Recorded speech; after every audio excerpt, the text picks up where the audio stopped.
some finding in extravagant and meaningless gestures an outlet for suppressed vitality, others overflowing with a terrible cheerfulness like giggling girls and nice japing jugglers, others so lacking in repose that they can neither sit still, stand still, nor lie still, unless they be either wagging with their feet or else somewhat doing with their hands.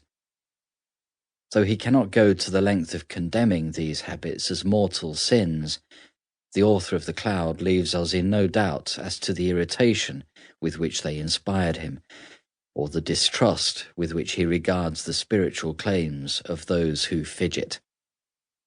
The attempt to identify this mysterious writer with Walter Hilton, the author of The Scale of Perfection, has completely failed, though Hilton's work, especially the exquisite fragment called The Song of Angels, certainly betrays his influence. The works attributed to him, if we exclude the translations from Dionysius and Richard of St. Victor, are only 5 in number.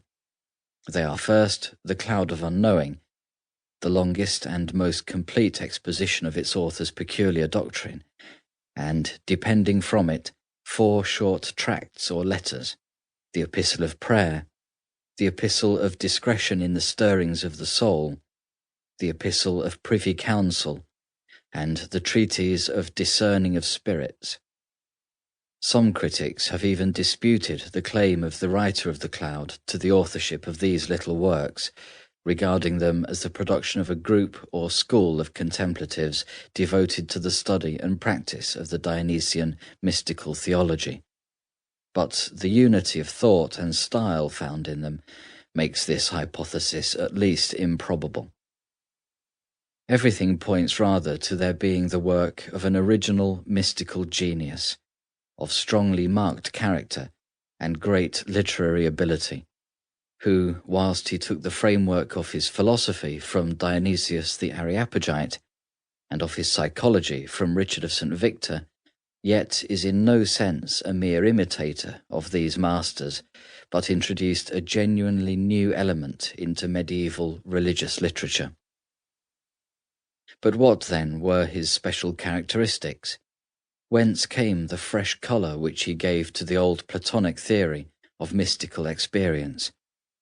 First, I think, from the combination of high spiritual gifts with a vivid sense of humour, keen powers of observation, a robust common sense, a balance of qualities not indeed rare amongst the mystics, but here presented to us in an extreme form.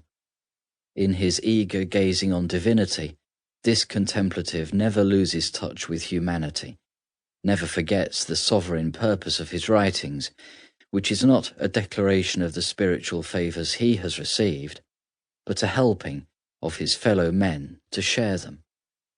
Next, he has a great simplicity of outlook, which enables him to present the result of his highest experiences and intuitions in the most direct and homely language.